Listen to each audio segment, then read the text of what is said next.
కొన్ని రాజకీయ పార్టీలకు ఆ నాయకులకు ఉంటుంది. మీరు వాళ్ళ ఉచ్చులో పడి వాళ్ళ చేతిలో పావులుగా మారి వాళ్ళ చేతిలో చురకత్తులుగా మారి ప్రజల గుండెల్లో కూర్చాలనే ప్రయత్నం చేస్తే అది గాయమవుతుంది తప్ప దానివల్ల ఏం లాభం లేదు. నన్ను కోసినా కూడా 18,500 కోట్ల రూపాయల కంటే ఎక్కువ ఆదాయం లేదు.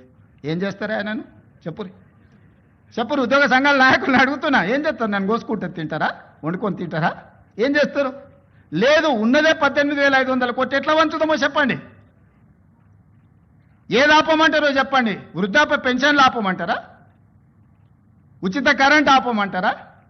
షాదీ ముబారక్ ఆపమంటారా? ఏ ఆపమంటారో చెప్పండి. ఏది ఆపుతారో ప్రజలకు చెప్పండి. అయ్యా మీది ఆపేసి మేము బోనసులు తీసుకుంటాం, మేము జీతాలు పెంచుకుంటాం, మేము అన్నీ మేము దినంగా మిగిలితేనే మీకు ఇస్తామని రైతు ప్రజలకు చెప్తా అంటే చెప్పండి. బహిరంగ సభ ఏర్పాటు చేద్దాం, 10 లక్షల మందిని చేస్తా. ఉద్యోగ సంఘాల నాయకులు మాట్లాడండి, మేము ఈ చిట్టి ఇచ్చిన ముఖ్యమంత్రికి దీని ప్రకారం పరిపాలన జరుగుతుంది అనేది ఇదొక మార్గం.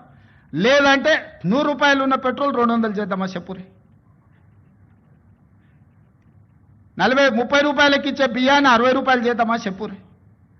పప్పు ఉప్పు చింతపండు బెల్లం ధరలు 2 చేద్దామా చెప్పురి. ఏది పెంచుదామో చెప్పుండ్రి. ఎక్కడ ధరలు పెంచుదామో చెప్పుండ్రి. ధరలు పెంచకుండా ఉన్న పథకాలను ఆపకుండా కొత్త కోరికలు నెరవేరవు. కొత్త కోరికలు కోరుకొని మనము నిరసనలో ధర్నాలో దీక్షలో బందో చేస్తే ఉన్న వ్యవస్థ కూడా కుప్పగూలుతుంది. ఉన్నది కుప్పగూల్చుకుంటే ఇంకా మళ్ళీ తిరిగి తేరుకోవడానికి కూడా ఇంకేం లేదు. ఇంకో దివాలా రాష్ట్రంగా మనం మారుతాము. రాష్ట్రం ఆర్థికంగా బాగా లేదు, అప్పు పుడతలేదు, అనా పైసా ఎవడు ఇస్తలేడు. ఎవరినైనా కలవడానికి పోతే బ్యాంకర్లు దొంగలను చూసినట్టు చూస్తున్నారు తెలంగాణ రాష్ట్ర ప్రతినిధులను. ఎవడు ఢిల్లీకి పోతే అపాయింట్మెంట్ కూడా ఇస్తలేడు, వీడు వస్తే చెప్పులు కూడా ఎత్తుకపోతాడేమో అన్నట్టుగా ఆ పరిస్థితి ఉంది దేశం ముందల. అప్పు పుడితే నేను కూడా ఏదో ఒకటి చేసి తెచ్చిచ్చేటోను, అప్పు పుట్టట్లేదు. ఎక్కడ పోయినా దొంగలాగా చూస్తున్నారు అంటున్నాడు ముఖ్యమంత్రి. మరి దొంగ లెక్క కాకపోతే ఎట్లా చూస్తారు? దొంగ లెక్కనే చూస్తారు. నోట్ల కట్టలతో దొరికిపోయిన దొంగను ఖచ్చితంగా దొంగనే అంటారు, దొంగనే చూస్తారు. ఒక విశ్వసనీయత లేని ఓటుకు నోటు దొంగను కాంగ్రెస్ అనే ఒక ఎర్రి పార్టీ గుడ్డిగా నమ్మి సీఎం చేసింది, కానీ ఖచ్చితంగా దేశంలో మిగతా వాళ్ళు మాత్రం నమ్ముతలేరు. మోసగాళ్లను దొంగలను దొంగలే అంటారు ముఖ్యమంత్రి గారు.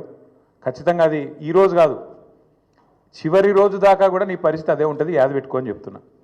తప్పు చేసింది దొంగ చేతికి తాళాలు ఇచ్చి కాంగ్రెస్ పార్టీ. అప్పు ఉడతలేదు, నా బతుకు ఆగమైపోయింది, మార్కెట్లో నాకు ఏమి పతార లేదు, అపాయింట్మెంట్ దొరకలేదు, చెప్పులు ఎత్తుకపోతాడేమో అన్నట్టు దొంగను చూసినట్టు చూస్తుండ్రు అని ఒక దిక్కు చెప్తాడు. ఇంకో దిక్కేమో తెలంగాణ రైజింగ్ ఫ్యూచర్ సిటీ 1,50,000 కోట్లు మూసి, ఇంకోటేందో 50,000 కోట్లు. నేను అడుగుతున్నా, మింగ మెతుకులేదు కానీ మీసాలకు సంపెంగా ఉన్నాయన్నా. 420 హామీలు ఇచ్చినావు, ఒక్క హామీ అమలు చేసేందుకు పైసలు లేవు. ముసలోళ్ళకు పెన్షన్లు ఇచ్చేందుకు పైసలు లేవు. ఆడపిల్లలకు నెలకు 2,500 అంటివి దానికి పైసలు లేవు. స్కూటీలు అంటివి పైసలు లేవు. తులం బంగారం పైసలు లేవు.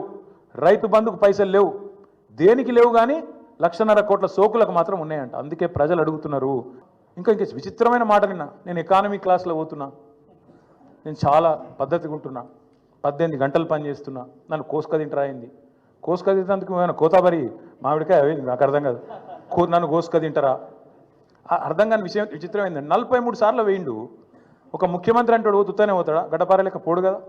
ఆయన వెంబడ 100 మాగదులు, సిబ్బంది, మన్ను మశానం, ఆయన బ్రోకర్లు, వాళ్ళు వీళ్ళు మస్తు మంది పోతారు. 17 నెలల్లో 43 సార్లు నువ్వు ఢిల్లీకి ఎక్కే విమానం దిగే విమానం తెచ్చిందైతే ఏం లేదు, పెట్టిన ఖర్చు ఎంత శ్వేతపత్రం విడుదల చేయి. 17 నెలల్లో నీ మంత్రులు నల్గొండకు పోయితే కిరికెళ్ళి 100 కిలోమీటర్లు పోయితే కూడా షేర్ ఆటో వాడినట్టు వాడుతున్నారు హెలికాప్టర్ని. చూస్తలేరా మీరు? కొట్టుకుంటారు. ఇంకా భువనగిరి పోతాను, ఎమ్మెల్యేల బర్త్డేలకు హెలికాప్టర్లో పోతాను.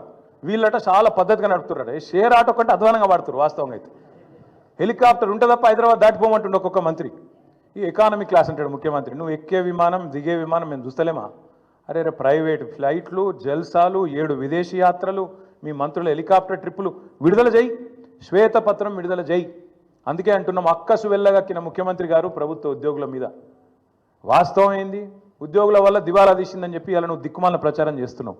కష్టపడుతున్న ఉద్యోగస్తులను అవమానించే ప్రయత్నం చేస్తున్నావు. వాళ్ళ కోరికలు గొంతమ్మ కోరికలు అంటున్నావు. నువ్వే కదా చెప్పింది. డిఏలు ఇస్తా అని చెప్పింది నువ్వు, పిఆర్సీ వేస్తా అని చెప్పింది నువ్వు. కానీ ఇవాళ అడ్డమైన మాటలు మాట్లాడుతుంది నువ్వు. రాష్ట్రంలో ప్రభుత్వ ఉద్యోగుల కష్టంతో ప్రజల కష్టంతో వచ్చిన ఆదాయాన్ని వస్తే ఆదాయమేమో నీ ఖాతాలు వేసుకుంటావు, ఢిల్లీకి మూటలు పంపుతావు, కానీ ఉద్యోగులను మాత్రం ప్రజల దృష్టిలో చులకన చేసే ప్రయత్నం ఏదైతే చేస్తున్నావో చాలా చాలా దారుణం ఇది. ఉద్యోగ సంఘాలు కూడా ఈ దుర్మార్గపు ముఖ్యమంత్రి యొక్క ఆలోచన విధానాన్ని అర్థం చేసుకోవాలని చెప్పి కూడా నేను కోరుతా ఉన్నా. నువ్వే కదా చెప్పింది ఆశాలకు 18,000 రూపాయలు జీతం పెంచుతా అని చెప్పింది ఎవడు? నువ్వు కాదా? అంగన్వాడీలో జీతం పెంచుతా అని చెప్పింది ఎవడు? నువ్వు కాదా? అదే ఆశా సోదరిమణులు మా ఆడబిడ్డలు వచ్చి హైదరాబాద్లో ధర్నాలు చేస్తే చీరలు చింపి కొడతారు, చీరలు గుంజుకుంటా చింపుకుంటా దుశ్శాసన పర్వాన్ని సెక్రటేరియట్ ముందు ఆవిష్కరించింది నువ్వు కాదా రేవంత్ రెడ్డి గారు? ఇంతకంటే చిల్లర ముఖ్యమంత్రి ఎవడన్నా ఉంటాడా? అందుకే అంటున్నా ముఖ్యమంత్రి గారు, ఉద్యోగులు జీతాలు అడగొద్దు, ఆర్టీసీ కార్మికులు అపాయింటెడ్ డే అడగద్దు, ఆశాలు జీతం పెంచమని మీరు ఇచ్చిన మాట యాద్ చేయొద్దు, ప్రజలు మీరు ఇచ్చిన 6 గ్యారంటీలు అడగద్దు, 420 హామీలు అడగద్దు. నువ్వే అన్నావు కదా ఆనాడు కేసీఆర్ లీటర్కు 30 రూపాయలు వేసుకపోతుండు పెట్రోల్ డీజిల్ లాంటివి. ఇప్పుడు అంటున్నాడు రేవంత్ రెడ్డి గారు నిన్న 200 రూపాయలు చేస్తారట పెట్రోల్.